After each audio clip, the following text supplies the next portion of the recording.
अस्सलाम वालेकुम दोस्तों, कैसे हैं सब। उम्मीद है खैरियत से होंगे। तो दोस्तों आज हम बात करेंगे ब्रूस ली के बारे में और जानेंगे ब्रूस ली की ज़िंदगी के चंद दिलचस्प हक़ाइक़। जानने के लिए वीडियो को एंड तक देखें और जिन्होंने मेरा चैनल सब्सक्राइब नहीं किया वो ज़रूर करें ताकि इसी तरह हिस्ट्री से मुतल्लिक आपके नॉलेज में इजाफ़ा होता रहे। तो चलिए दोस्तों वीडियो शुरू करते हैं। ब्रूस ली चीनी वालदैन के यहाँ पैदा हुआ लेकिन वो हांगकांग में पला बढ़ा। ब्रूस ली एक चाइल्ड एक्टर था और बचपन में हांगकांग की मुतअद्दिद फिल्मों में नज़र आया। ब्रूस ली 9 उम्री के आखिर में अमेरिका चला गया और सीटल के कॉलेज में तालीम हासिल की, जहाँ इसने मार्शल आर्ट्स भी सीखे। एंटरटेनमेंट इंडस्ट्री में ब्रूस ली की पहली बड़ी पेशरफ्त उस वक्त हुई जब इन्हें 1966 से 1967 तक नशर होने वाली TV series the great hornet में कास्ट किया गया। इसने काटो का किरदार अदा किया।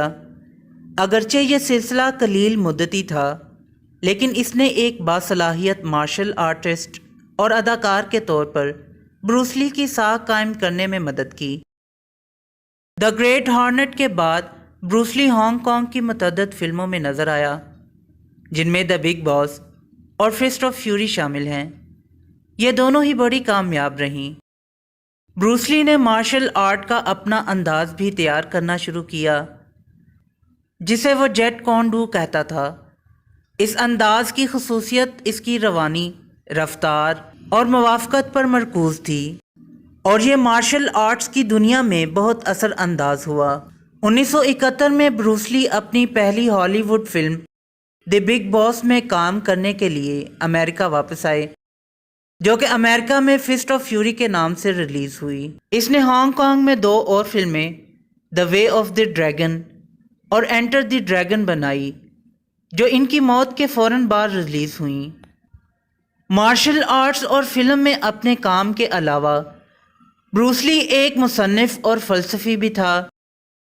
उसने कई किताबें लिखीं जिनमें Tao of Jeet Kune Do और ब्रूस लीज़ फाइटिंग मेथड शामिल हैं, जो आज भी बड़े पैमाने पर पढ़ी जाती हैं। इसने ज़ाती तरक्की और ख़ुद को बेहतर बनाने का एक फ़लसफ़ा भी तैयार किया जिसे इसने the way of the intercepting fist कहा। मकबूल सकाफ़त पर ब्रूस ली का असर बहुत ज़्यादा रहा है और इनकी मीरास पूरी दुनिया के लोगों को मुतासर करती है।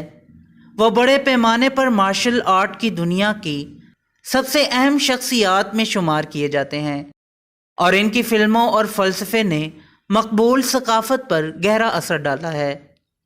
तो दोस्तों ये थी आज की वीडियो पसंद आई हो तो लाइक ज़रूर करें और मेरे चैनल को सब्सक्राइब करें।